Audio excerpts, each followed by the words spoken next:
The following program was provided by an independent producer solely responsible for its content. The opinions expressed do not necessarily represent the views of this station, its staff, board of directors, or underwriters.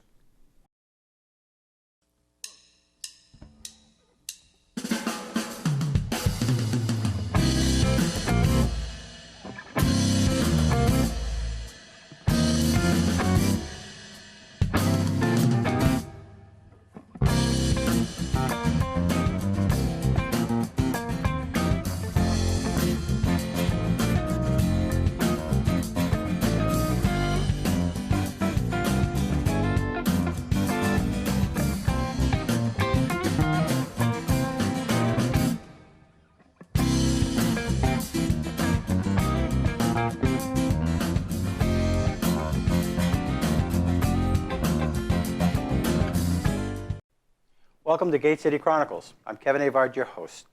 And today we're going to be talking about seniors and some of the services that are provided for seniors. And my guest today is Mr. Dan Hobbs from ABLE, the National ABLE Network. National ABLE Network. Welcome to the show. Thank you very much. Appreciate you for coming on. Thank you. Thanks for having us. So again, here's another secret that's out there that it's one of the best kept secrets. At least I've never heard of you folks. So yeah, we're trying to change all that.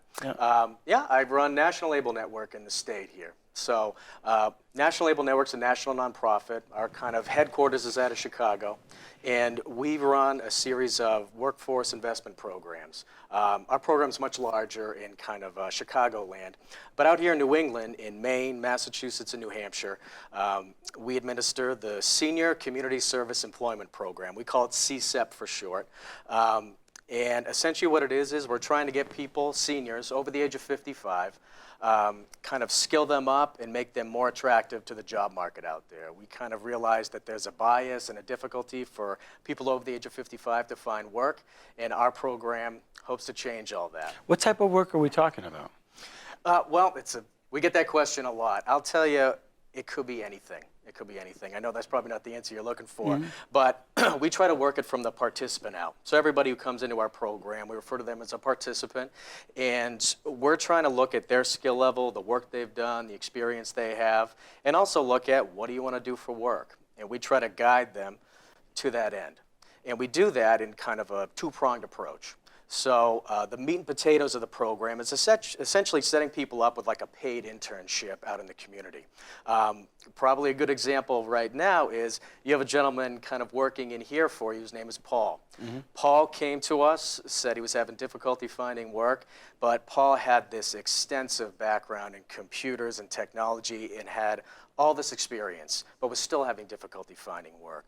So he comes into our program, we kind of assess him for all of those skills, and we say, you know what, I think we can build a partnership with Nashville Public Television. Maybe they could use you out there, get those skills kind of updated and fresh, and that's gonna make you more attractive as you go out there starting applying for work. Yeah, I see him doing a lot of editing. Every time I walk in, he's at the computer doing some editing. He's doing his thing. But you know, it's something that, you wonder, people don't realize the marketability. I mean, you have all this life experience. Some people have college, some people don't have college. Yeah. But, hey, I started working when I was shoveling, and I did some farm work, or I did this, and you can hone those skills in and get them. Absolutely. We try to work it from the participant out. So we're not going out gathering partnerships out at different agencies, nonprofits, government agencies throughout the state. We're taking in those participants and seeing kind of where they want to go and what they want to do, and then we're trying to find that kind of internship, quote unquote, out there in the community. How do you find the partnerships, though? How do you find the Lots of times it's a cold call, but certain relationships kind of bleed into other ones. So somebody hears about us or somebody kind of shows the value. Hey, senior centers are a good example. We have lots of partnerships with senior centers all throughout the state. And oftentimes we'll be out in, let's say, Keene. And we have maybe 2 participants out there. One's maybe doing some research. The other one might be doing some janitorial stuff or reception work. But here's a person coming in, essentially volunteering. It doesn't cost the senior center anything because we're paying them, or we don't like to use the word pay or wage, but they're receiving a stipend or kind of a government subsidy for participating in our program. So that's, and these people are out there working about 20 hours a week at these sites. doesn't come off the books for the senior center, but they're out there providing a valuable service for typically a nonprofit agency. How do they account for their service? How does that work? For instance, Paul, he comes here, he works here. Does he hit a time card? Exactly. That's part of it. Some people come to our agency and, particularly for seniors, gone are the days of walking down the street, seeing a help wanted sign, going in, saying hi, fill an application, go and interview the next day, and then you get the job. Right. People find work in a variety of different ways. Now, much of it is kind of networking. And I'm sorry, I lost my train. Well, as far as partnering with some of the organizations, that actually leads me into another question, though. You're not the same thing as a same-day service type of thing. You go in and you say, look, I need a job. They put you out. Well, you can go to this place or you can go to that place, and they'll pick you up and they'll hire you for the day. Yeah. This is something. We want a long-term experience. And you brought up things like timesheets and stuff. Some people come to us, they've never even filled out a timesheet. They just worked their 40 hours a week and in came the paycheck. So some people need to fill out those timesheets, need to make sure that they're in on time, that they're filled out correctly, that supervisors have signed off on them, all that kind of stuff. So we're trying to build a good employee through the program as well. So they're getting on-the-job skills out here at a place like this. But internally out of our offices, we're trying to foster good employees with customer service skills and, showing up on time, certain etiquette, all that kind of stuff. We're trying to infuse that into the program, too. So there must be some screening process, obviously. I mean, Yeah. So this is a federal program, and there's 3 criteria to be eligible. You've got to be over the age of 55. You need to fall under a certain income guideline set by the DOL, and you need to be unemployed.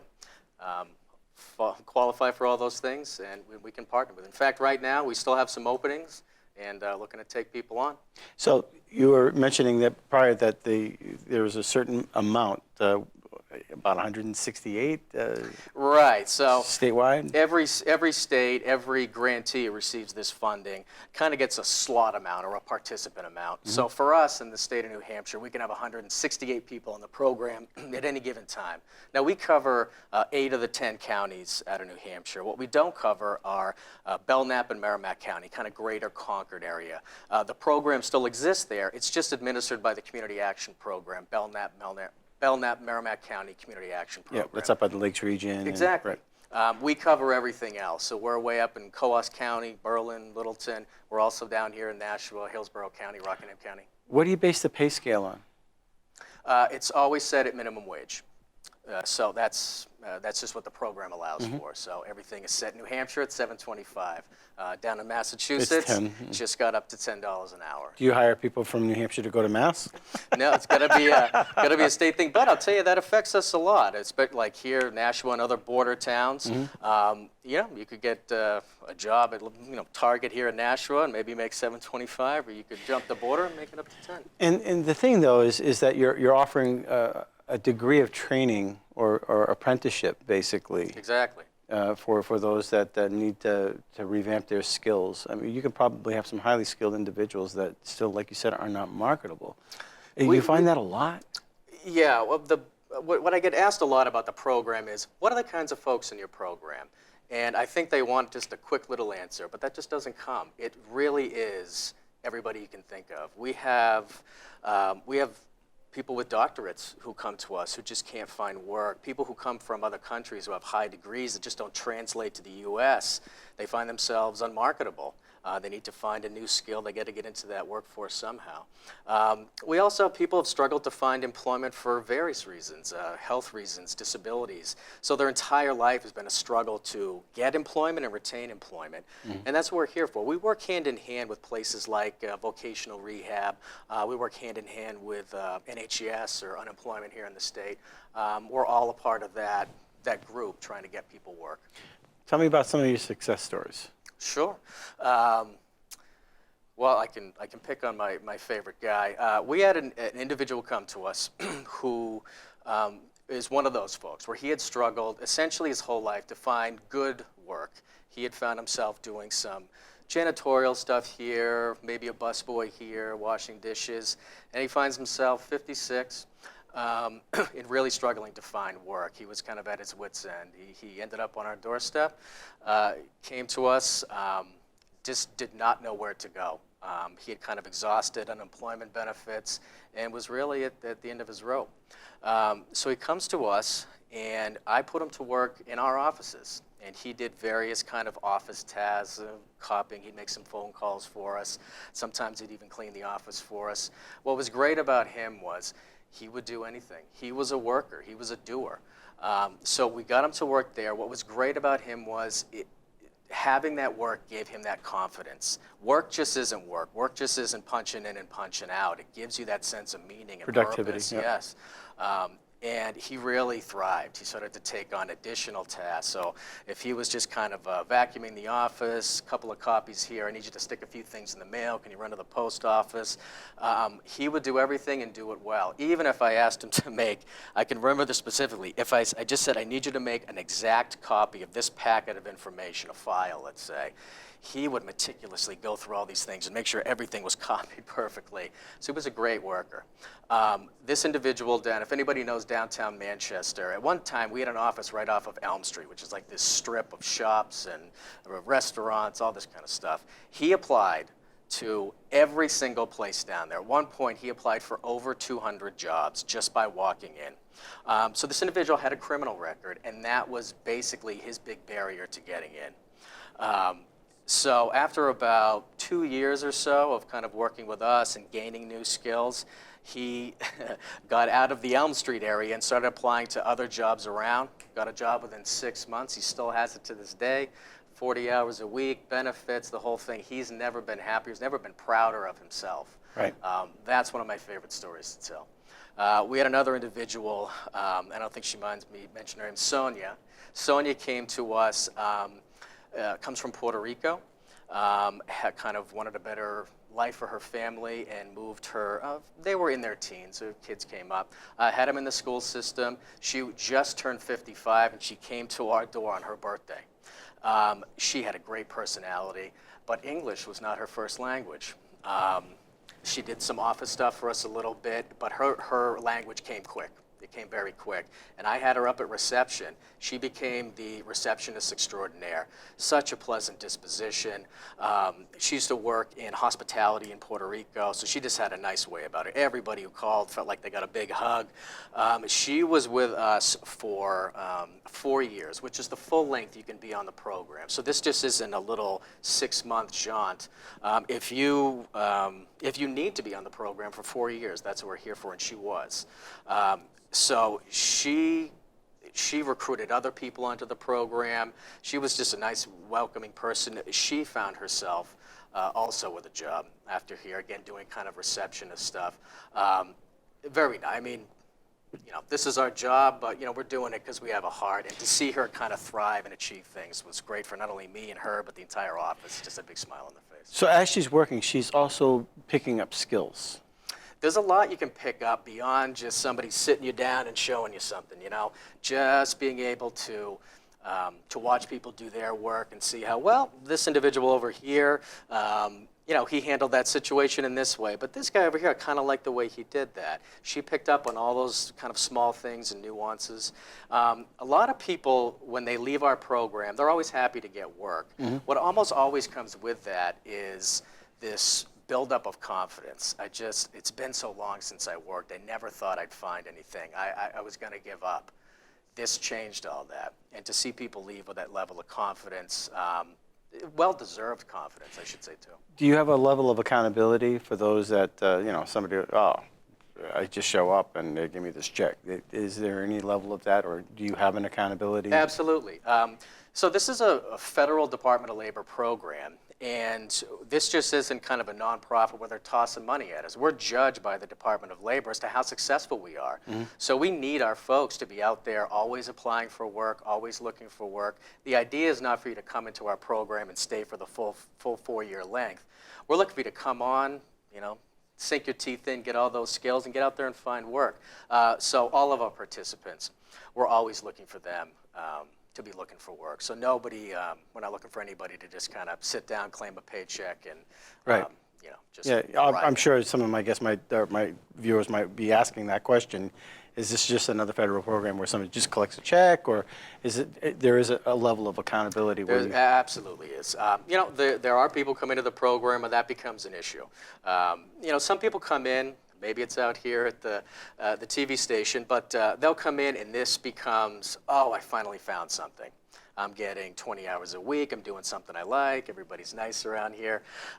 But this isn't your job. This is a training program. We need you to find something else. So that is a lot of what we're doing, is redirecting people, remotivating people. There's certainly a length of time when people first come into the program where, hey, they need to get in, get settled, kind of, learn the lay of the land. But at some point, we have to kind of turn that switch and say, all right, it's time to start pounding the pavement. Do you ever see anybody migrate from, well, I like this place where I'm training, and they like me, and they want to hire me? Absolutely. I'll say the majority, maybe 50, 60% of the people who get jobs through the program, they get them at their host agencies. Some people call it kind of a try it before you buy it kind of a thing. But certainly that happens quite a bit. You're out there, you're showing your value. I say to all my participants, hard work is hard to ignore. And if you're out there applying yourself, doing a good job, asking what more can I do, people notice that. And if money opens up in the budget, or a new position opens up, we encourage everybody to apply for that, because you never know. You might be exactly what they're looking for. If you place somebody in an organization and it isn't a right mix, I mean, you can switch them over to someplace else, I would assume. Exactly. So like I said, we're participant focused here. So sometimes we'll try something out, it's just not a good fit. Now, sometimes that's something like a personality conflict, but more often than not, it's like, well, that's 20 miles from my house, or I thought the position was going to look and feel like this, but actually it kind of looks and feels like this, and I really want to be doing something else. So at that point, we're going to look for another opportunity for you. We're not just going to place you and leave you out at a environment you're not comfortable in. We want you to thrive. We're going to try to give you that environment to thrive. And you're basically saying all occupations, truck driver, doctor, nurse, anything. Yeah. The whole... we take in all kinds. We've had, I can think of two RNs who had their career 20 some odd years, and they didn't want to do that anymore. They didn't want the hospital hours, they didn't want holidays and weekends, and they needed a career change. Well, for a lot of people, that's a difficult endeavor. I've been a nurse for 20 years. That's all I know. Yeah. We can be a nice bridge program for that. I've always wanted to try X, Y, Z. I always wanted to work in TV, and maybe we get them out here. All those things. So we're always participant focused. We're looking at what they want, and it's ever evolving. We're never just going to stick you out somewhere, and that's your lot here for the next 4 years. We're always looking for something new. It's a partnership. I'm not dictating to you where you're going. We're going to have a conversation and try to meet in the middle and find a good place.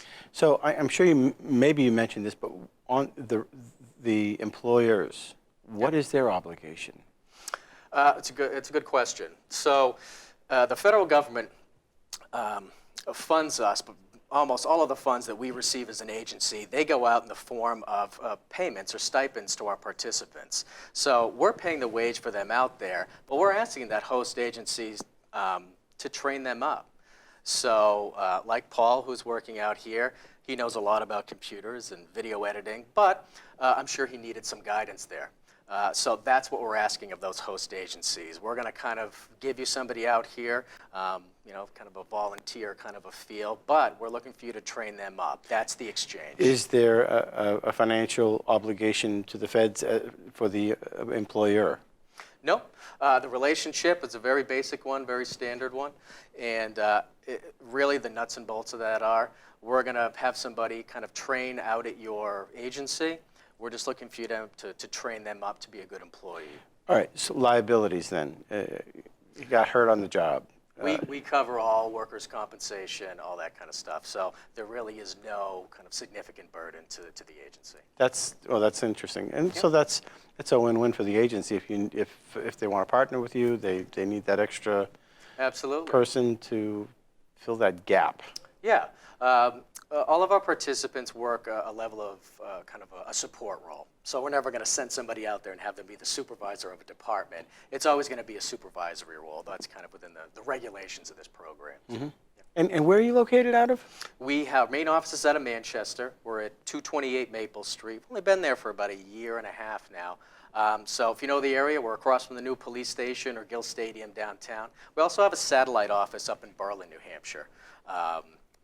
It's located where the Heritage Park is up there. And we have a small crew who works out of an office up there. And they essentially cover the North Country. Right, and so you don't cover Merrimack or Belknap County. or Belknap, but the Nashua, the Hillsborough. Yeah, that's all us. So Greater Keene, Claremont, we're out on the seacoast, Portsmouth, Cheshire. Rochester, Dover. Yeah, we're up in we have Grafton, Carroll County. We're also up in there too. How many people you have placing people, or are you the organization? I act as the state director, and I have 4 program managers who essentially provide case management and kind of job coaching for all those areas. Everybody has a little quadrant of the state, kind of north, south, east, and west. Do you find it hard for some people to humble themselves at some point, say, look, I'm going to go for a minimum, there has to be a humbling, but if you can get past that point, Yeah. there's hope. When people come to us, they're not in a good place in their life. Oftentimes we become the last resort, or I never heard of you, or I wasn't finding work. I went to unemployment. They mentioned you might be able to help older people. I worked find on work. rockets, and now I can't find a job. Yeah, it certainly is a humbling experience. But again, we're participant focused. If you need a shoulder to cry on, we'll be that shoulder. But we're also there to pump you up and be a coach. And I'll tell you, we're surprised every day. I was just kind of wondering about the process. Somebody comes to you and, there is that point where, look, you're my last hope. Can you help me? What's that intake interview like? Yeah, the intake interview, it's going to span a bunch of different areas. So essentially what we're looking for is we're going to kind of ask you to kind of give us an assessment of you. What have you done in the past? What do you want to do, as far as a career goes? And can we get you there? Can we place you out at a place that's going to kind of foster up those skills?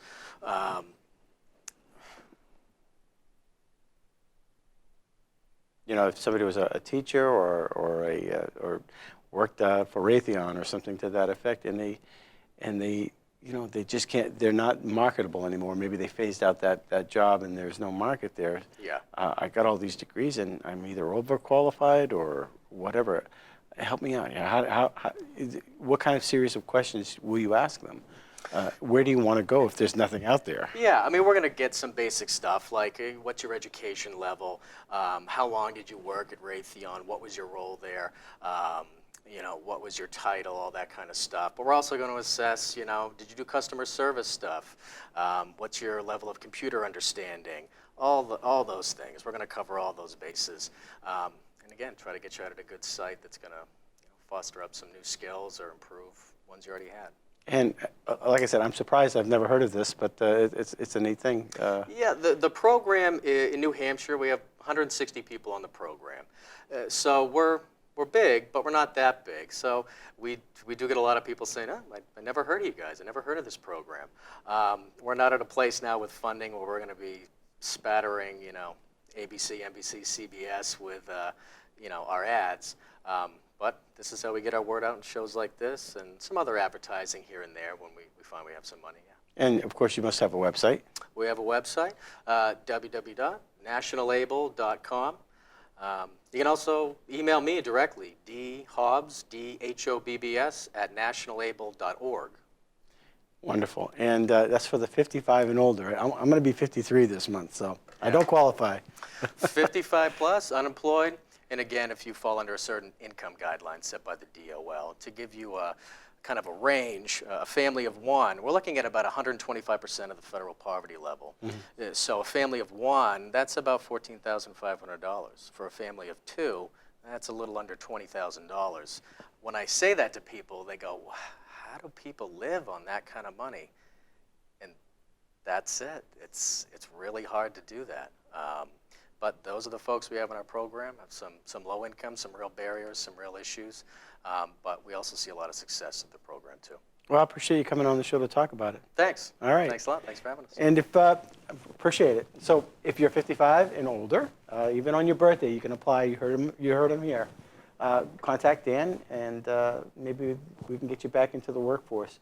It's nice to hear about programs like this, especially for people who are struggling. You hear it all the time, and you just never know that there is a place where you can go to get help and to be productive again. So thanks for watching Gate City Chronicles. We hope this show is of interest and that it helps you. And then until next week, thanks for watching. Thank you for watching Gate City Chronicles, and we want to thank our sponsor, Avard Cleaning. They've been a sponsor for quite a few years now, and we appreciate them being a sponsor. And if you want to be a guest on our show, contact accessnashua@gmail.com. We'd love to hear your story. Until next week, thanks for watching.